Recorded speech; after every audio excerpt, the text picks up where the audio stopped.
Okay. So again, this room is recorded and video and audio. We introduced ourselves in the lobbies and earlier, so we're just going to do that again real quick. My name is Kevin Kovac. I'm with the Colorado Bureau of Investigation, and we're assisting the Frederick Police Department with this case involving Chris Watts. And this is Tim Martinez, also an agent at CBI. Sir, if you just introduce yourself. Dwayne Kessinger. I'm Nicole's father. Dwayne, what's your birthday? November 3rd, 1958. And home address for you, sir? 8801 West 65th Avenue. What city? And that's Arvada, 8004. And a cell phone or a home phone, or where? 720-982-4547. Thank you. And Nicole, can you just introduce yourself for the recording? Nichol Kessinger. Do you know the other stuff too? Yes, please. I live at 12255 Claude Court, Unit 612, phone number 720-656-9605. Claude Court, is that? I think we determined it was North Glen, right? Yes. You know your zip code? 80249. Okay. Can you speak up just a little bit so the recorder? I know you're tired and you're stressed, and we won't be here any longer than we have to be. You've already had a conversation with people before. You came here on your own free will to talk to us. We picked you up at your request and brought you here. You can get up and leave at any time. You don't have to talk to us. If there's a question you don't want to answer, don't answer it. If you don't want to talk anymore, just tell me I want to leave. And I'm kind of in the way of the door, but you're not being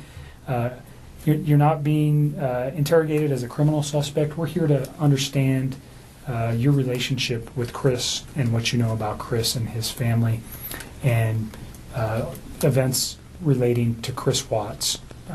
And do you know him as Chris or Christopher? Either one. Okay. So the phone number that you reached him on, can you tell me what that number was? I think I deleted that out of my phone too. I just cut him out of my life. It's a 910 number. You guys have it. We gave it to Mark yesterday. Yeah, I probably You'll have it, have but it. just in case. I don't have it If I anymore. recited it to you, would you know it? Just the first three numbers. But you know it as a 910 number? Yes, that's what I do know. I mean, that's what I got. North Carolina or something. Yeah. That's North what it Carolina. is. Okay. So let's just start with a timeline of your getting to know Chris, how you guys met, where you met, all those things. And let's just run. And I'm not going to ask you specific questions unless I think it's necessary. I'll let you just tell me your story. I think it's a little bit easier that way. So I just want to know how you met him, where you met him, how long you guys were dating, and those kind of things initially. In the early hours of August 13, 2018, the quiet streets of Frederick, Colorado, slept soundly. But behind the door of one ordinary suburban home, something unspeakable had already taken place. By the time the sun rose, Shanann Watts and her two young daughters were gone. Within hours, her husband, Chris Watts, once seen as the picture-perfect father, began weaving a story that would soon unravel with horrifying precision. As detectives closed in, America watched in disbelief. A man who smiled for family photos, who spoke tenderly on social media, had murdered his pregnant wife and children. But even after his chilling confession, another name lingered in the shadows: Nichol Kessinger, the woman he'd secretly been seeing in the weeks leading up to the murders. At first, Nichol appeared to be just another victim of his deception, a woman manipulated by lies. She told police she had no idea he was still married, no idea of the storm he was about to unleash. But as time passed, fragments of digital evidence, inconsistencies in timelines, and cryptic messages began to raise questions. Had she known more than she admitted? Were there signs buried beneath the surface? In searches, deleted texts, or statements that didn't quite align, authorities found no proof to charge her with any crime, yet the court of public opinion never needed evidence. The truth about what Nichol knew, and when she knew it, remains one of the most debated mysteries of the entire case. And tonight, we dig deeper into the evidence that many believe was overlooked. Backhand index pointing right. Don't forget to like, share, and subscribe to Dark Matters True Crime for the full breakdown of one of the most disturbing cases in modern true crime history. To the outside world, Chris and Sean and what's lived the American dream. A beautiful home, 2 adorable daughters, and a new baby on the way. But behind that carefully curated image, cracks were beginning to show. While Shanann was away visiting family that summer, Chris was living a secret life. Neighbors saw him acting distant, withdrawn, sometimes even giddy. What no one realized then was that his affair with Nichol Kessinger had ignited into something far more consuming than either of them seemed to understand. Phone records revealed late-night calls, hours of text messages, and online searches about starting a new life with someone new. Nichol, a geologist who worked at the same oil company, later told investigators that Chris had assured her he was already separated, that his marriage was over in everything but paperwork. But questions began to surface. If Chris was telling her the truth, why did her phone searches show her looking up wedding dresses? And how to prepare for a man leaving his wife? And what about the Google searches made days before the murders? About Amber Fry, the mistress of infamous killer Scott Peterson. Was it coincidence, curiosity, or something darker? A subconscious fascination with another woman caught in a nearly identical storm? Detectives poured through thousands of texts, emails, and data logs, trying to separate truth from manipulation. What's double life had become the perfect storm, fueled by deception, desire, and denial. But some still wonder, did that storm really have only one author? When detectives seized What's phone, they didn't just find messages. They found a timeline, a digital heartbeat of obsession and secrecy. In the weeks before the murders, Chris and Nichol exchanged hundreds of texts. Some were flirtatious, others filled with emotion. But as investigators dug deeper, they noticed something strange. Entire threads had been deleted, not just on Chris's phone, on hers too. Nichol told police she had erased their conversations to protect her privacy once she learned what he'd done. But investigators couldn't help but wonder, were those deletions made before or after the crimes took place? Forensic analysts uncovered browser histories that painted a haunting picture. Days before the murders, Chris had searched for how to tell someone you love them and wedding songs. Nichol's device, meanwhile, showed searches about mansions in Aspen, vacation plans, and dating someone who's going through a divorce. Then came the most disturbing detail, a deleted photo of Nichol, saved to Chris's phone the day before the murders. He looked at it several times that night, while Shanann texted him, begging for affection and honesty. It was as if 2 worlds were colliding in real time, the family he had, and the fantasy he was building. And in the middle of that chaos stood Nichol, who later said she had no idea a crime was about to happen. But the evidence trail, incomplete, fragmented, haunting, left behind just enough to keep people asking, was she a victim of his lies, or part of his delusion? Backhand index pointing right. Don't forget to like this video and subscribe to Dark Matters True Crime, where every clue, every secret, and every lie is dissected until the truth comes to light. The weekend before the murders was supposed to be normal. At least that's what What's told everyone. Shanann was flying home from a business trip in Arizona, exhausted but excited to see her daughters. What she didn't know was that Chris had spent the entire weekend with Nichol Kessinger. Receipts, phone data, and surveillance footage showed them dining together, laughing, walking hand in hand. A picture of a couple without consequence. At one restaurant, Chris spent over $60 on a meal for 2, yet told Shanann later that he just grabbed a quick bite alone. She noticed the charge, confronted him over text, and the silence that followed said everything. By that point, Chris had emotionally detached from his family. He'd told Nichol he was finalizing a separation, that he and Shanann no longer shared a bed. To her, it seemed like a clean break, a man ready to start fresh. But to those who later pieced together the evidence, that weekend felt more like a farewell tour. He worked out. He went shopping. He texted Shanann just enough to maintain the illusion of civility. And through it all, Nichol texted him about the future. Trips they could take, places they could live, what their new lives might look like. For detectives, Those messages would become haunting markers of a countdown no one realized was ticking. Because while the rest of the world wound down for Sunday night, Chris Watts was preparing for something else entirely, something irreversible. And if those text messages told one story, the hidden evidence that followed would tell another. August 13, 2018, the morning that would forever redefine the Watts family name. At 1:48 a.m., Shanann Watts' friend dropped her off after a late business trip. She walked into the home she'd built with love, unaware she was walking into her final moments. By 5 a.m., the house was silent, but not still.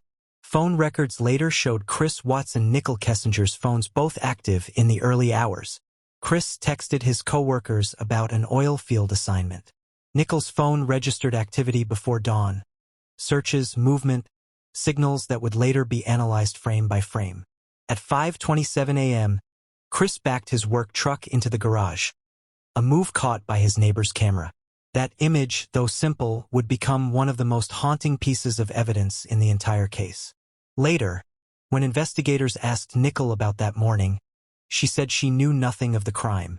She had no contact with him after August 12th. She insisted. But as the digital forensics unfolded, her phone's metadata painted a more complicated picture. She'd deleted recent search history. Her call logs were wiped.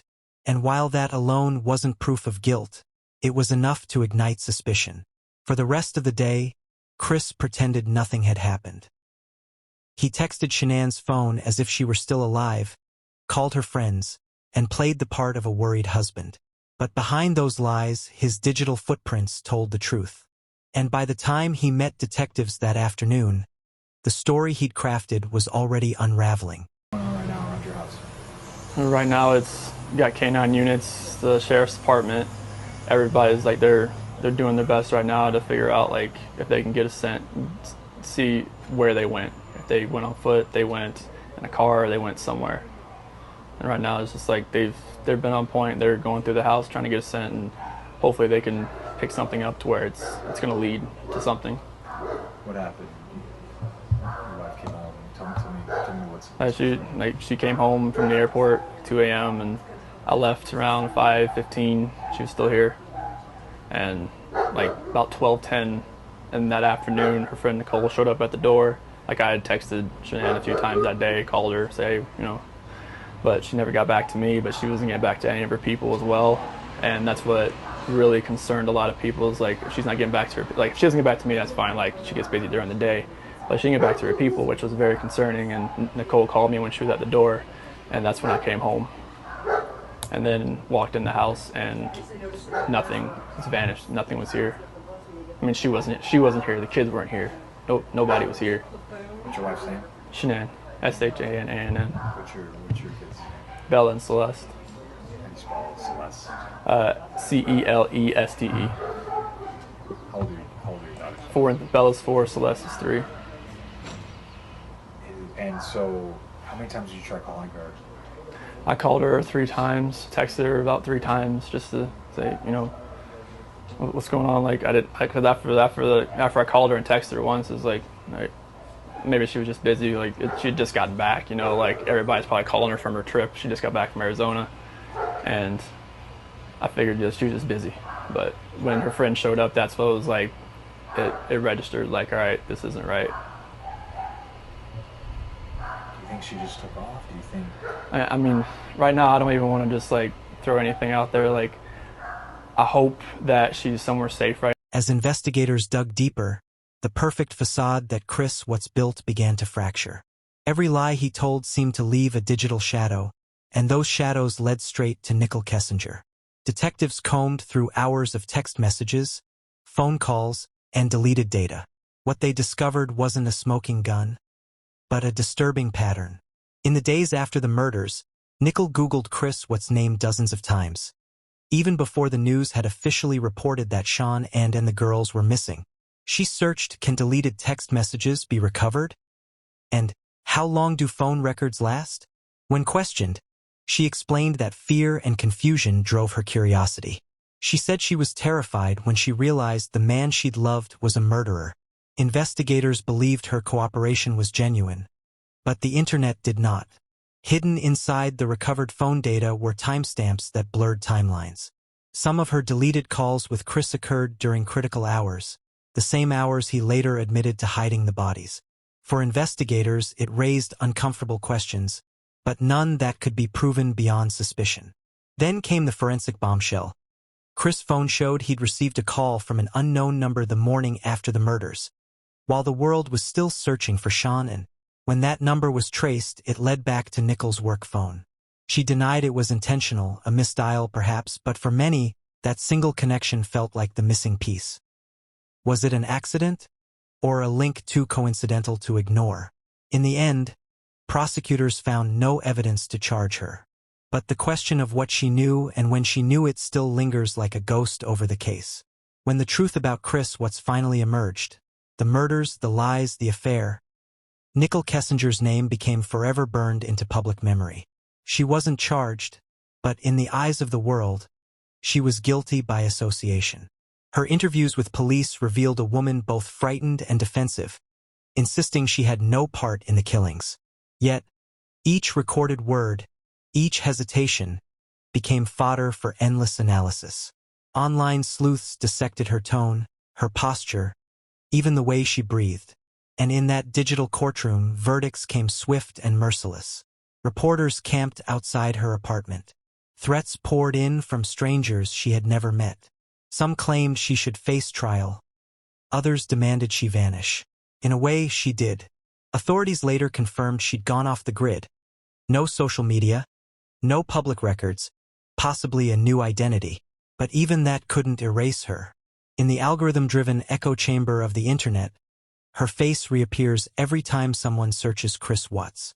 For many, she became a symbol of temptation, of deceit, of the other woman. But for others, she represented something darker. The way society needs a villain when the truth feels too unbearable to face. Chris Watts confessed. He admitted to everything. Yet people still ask, was Nichol somehow part of it? Was her influence the spark that ignited his monstrous act? Or was she, too, just another casualty of his deception? Years later, those questions remain unanswered, and perhaps they always will. Because when a case grips the nation's soul, the hunger for someone else to blame never really dies. Time has dulled the headlines but not the horror. Behind prison walls, Chris Watts lives out a slow, endless punishment, one that no sentence could ever fully repay. His letters, his whispers to fellow inmates, and his chilling interviews continue to fuel speculation. Each word adds another crack to the fragile glass of truth. And then there's her, Nichol Kessinger, the ghost who haunts the narrative. Some say she's changed her name, started over in a new state, maybe even found faith. Others claim she's still watching from the shadows, following every new video, every article, every whisper that dares to say her name. But whether she was complicit or just another broken piece in this tragedy, one fact remains. Her life was shattered the moment she met Chris Watts. The man she thought she knew turned out to be a monster wearing a mask of normalcy. The Watts family case became more than a crime. It became a mirror, a reflection of how easily darkness hides in the ordinary, a reminder that evil doesn't always knock. Sometimes, it smiles, holds your hand, and tells you it loves you before it destroys everything you are. And as the years pass, the haunting question still lingers in every corner of true crime discussion boards, every late-night podcast, every YouTube video like this one. Did Nichol Kessinger know more than she ever admitted? The truth may never surface, but the silence that follows her name says enough. If this story gripped you, remember to like, comment, and subscribe to Dark Matters True Crime, because every secret has a shadow, and every shadow hides a story waiting to be told.